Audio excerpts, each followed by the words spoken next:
Story number 1. After my 2-year relationship ended, I found myself newly single and back to living alone. I was swiping on Tinder and various dating apps, having been single for a few months and having met a few people during that time. One girl I matched with on Tinder was named Tracy. We exchanged Snapchat information, but our communication quickly fizzled out, with her mostly just watching my stories. In college, this kind of interaction was common, but now, in my late 20s, it felt immature and frustrating. I own a corner townhome in a small community and work as an accountant. While the pay is good, the job is dreadfully boring.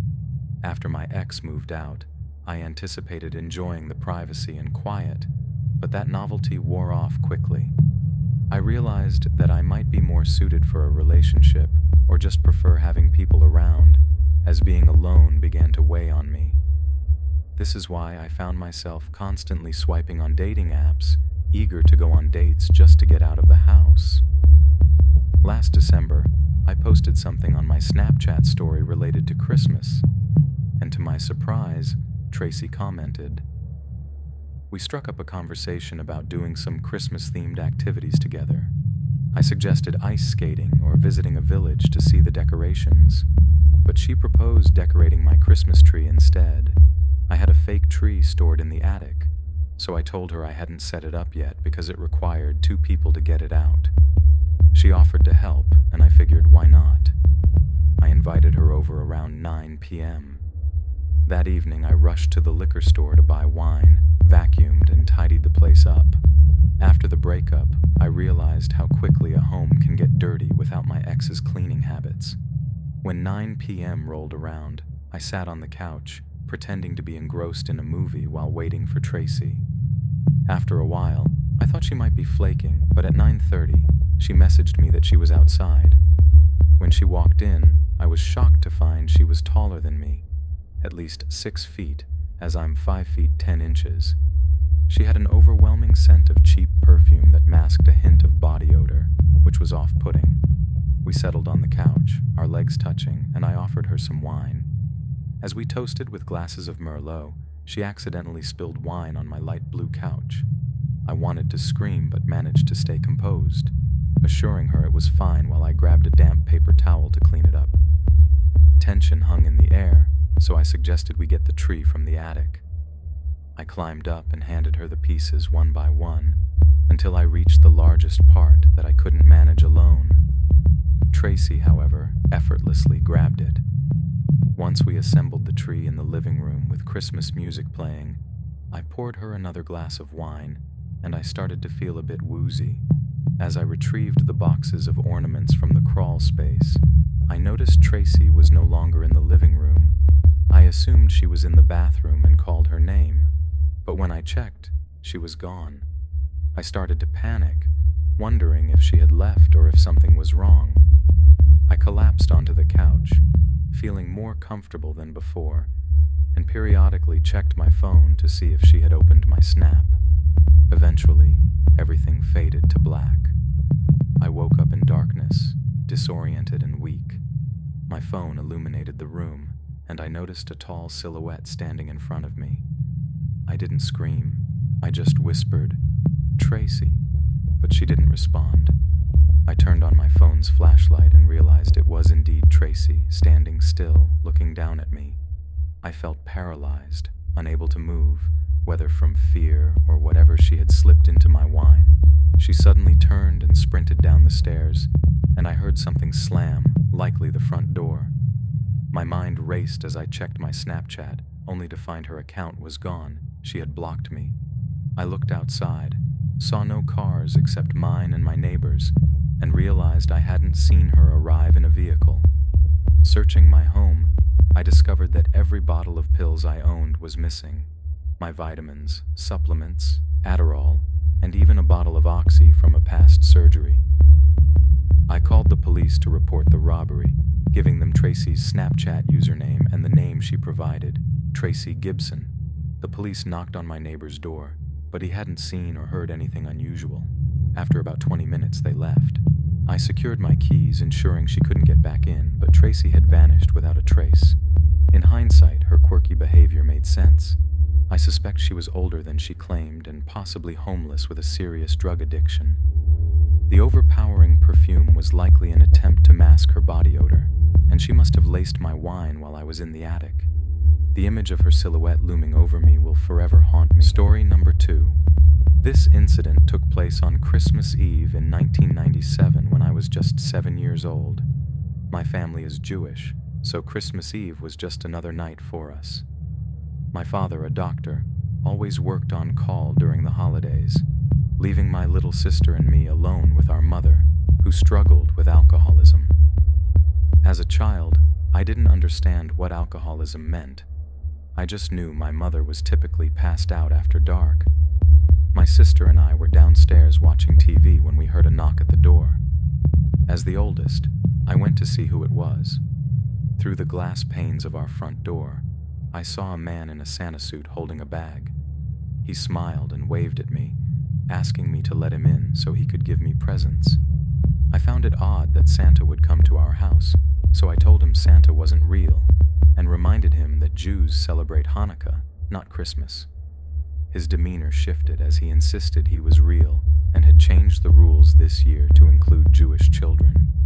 I was adamant, explaining that we didn't celebrate Christmas. At that point, his friendly facade crumbled, and he began demanding I open the door. I quickly told my sister to call 911, and he seemed to run away. We tried to call the police, but the operator didn't take us seriously, thinking we were just excited children. In fear, I grabbed candles for our menorah, lit them, and blew them out under the smoke detector, hoping to trigger an alarm that would alert the authorities. Thankfully, the smoke alarm went off, and within minutes, the fire department arrived. When the firefighters knocked on the door, the man was still lurking outside. He claimed to be our father, dressed as Santa, and begged the firefighters to break down the door. My sister and I cried, insisting he wasn't our dad, and that we didn't even celebrate Christmas. The firefighters, confused, asked him why he was at a Jewish home, which made him fumble his explanation. They ultimately arrested him after we shared our story. My dad was furious with our mother for being unconscious during the ordeal, but he was grateful we were safe. The following year, our Christmas was uneventful, and I still believe that our Jewish identity may have saved our lives that night. Story number 3. In December 2022, my girlfriend Charlotte and I drove to the Pocono Mountains for a holiday getaway. We had rented a cozy Airbnb decorated for Christmas, with a beautiful view and located near a charming village. A snowstorm was forecast for that night, so we left early to buy groceries and set up the house. The drive from the city took about 4 hours, and we made decent time. After stopping at a Family Dollar for snacks, we finally arrived at the Airbnb. The house was nestled in the woods, featuring a big deck with a hot tub, perfect for enjoying the snowfall. Christmas decorations adorned the property, including light-up reindeer and candy canes lining the walkway. Once inside, the place felt warm and inviting, just as we had hoped. There was a Christmas tree in the corner, stockings hung on the walls, and a pleasant woodsy smell permeated the air. I explored the house, checking the fridge and turning on the TV. The upstairs loft had a pool table, and there was a basement that felt dark and cold, a stark contrast to the rest of the house. While I was down there, I heard a knock at the front door. I rushed to answer, finding a man in his late 40s wearing gray sweatpants and a worn jacket. He introduced himself as Tom, saying he and his brother managed the Airbnb. I thought it strange that he knew I was with my girlfriend, but I brushed it off. That night after dinner, we settled on the couch to watch The Polar Express. As we enjoyed the movie, the hot tub beckoned. We stepped outside to relax in the warm water, but suddenly the bubbles stopped and we heard footsteps nearby. I suggested calling out, but Charlotte urged me not to. The footsteps faded, and after our soak, we went to shower. Unfortunately, the hot water ran out quickly, leaving us shivering. I messaged Mike, the host, about the issue, and he assured me someone would come to check it out. Later that night, aggressive banging on the front door jolted us awake. Charlotte was terrified, and I was hesitant to check who it was. I locked the bedroom door, and after what felt like an eternity, we finally fell back asleep. In the morning, I messaged Mike again about the knocks. His response was nonchalant, which didn't ease my anxiety. I went outside to clear the snow off my Jeep and noticed fresh footprints circling the house. Suddenly, Tom appeared from around my car, claiming he was there to check the hot water heater.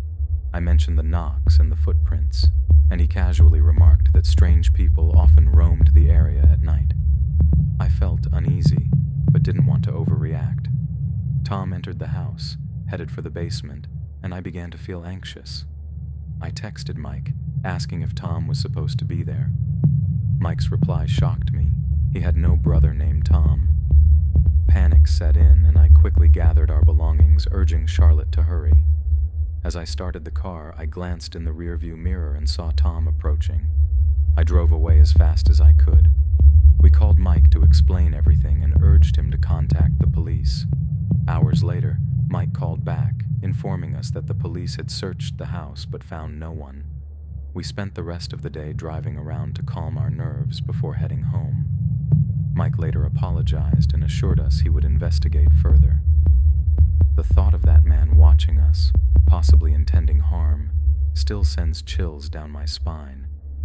I'm grateful we left when we did,